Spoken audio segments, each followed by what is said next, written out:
Today, I'm working on a Scratch project that involves sound. Let's explore some of the ways that you can add sound to Scratch projects. Under the Sounds tab on the Project Editor, when you're looking at the Sound menu, you'll notice there are options to choose a sound, record a sound, or upload a sound.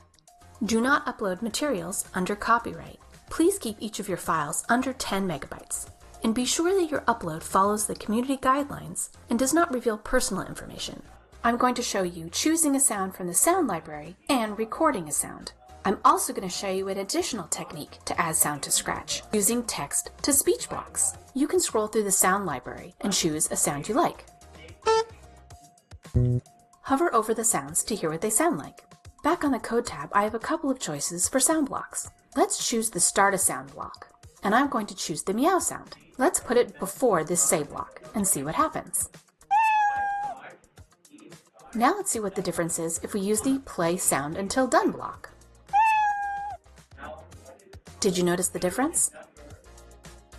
To record a sound, choose Record from the Sound menu. You can see the audio meter here on the side, registering the sounds that it's hearing in the room. And when I'm ready, I'll hit the Record button.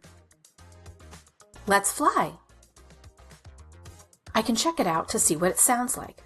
Let's fly! I can also use these sliders to edit out the parts that I don't need, like the empty space before and after I was talking. Let's play my recording after meow. Let's fly!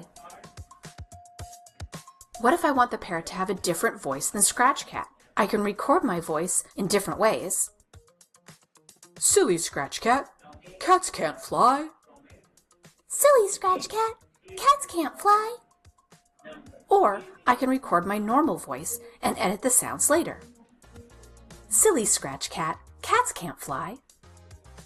Once I have my sound recorded, I can also use tools in the sound editor to edit the sound. Let's cut out the parts that I don't need.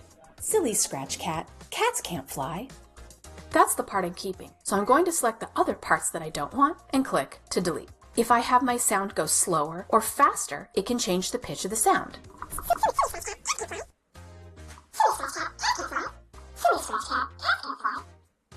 Now let's test our whole program. Let's fly. Silly Scratch Cat, cats can't fly. Maybe I don't want to record my own voice. Maybe it's too loud in the room where I'm at, but I would still love my users to be able to hear the words as they're being shown on the screen. Let's try the text-to-speech extension. To find that extension, I'm going to go down to this menu in the lower left-hand corner, and I'm going to look for text-to-speech. Notice that it says this requires the internet. Once I click on the text-to-speech extension, you see I have some new blocks here. I'm first going to select a voice. Now I'm going to add a speak block, and I'm going to type my words into the speak block. Let's add these blocks to my code. Let's fly.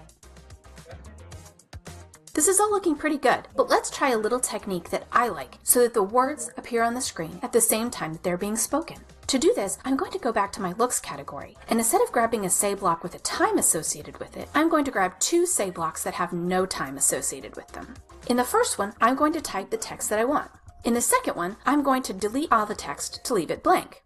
Now what I will do is I will move the first Say block with the text above the Speak block. I will then put the second Say block that is blank below the Speak block. I'm going to quickly remove this wait. Silly Scratch Cat, cats can't fly. The words appear on the screen for as long as it takes to speak them. Let's fly. Silly Scratch Cat, cats can't fly. The possibilities are endless.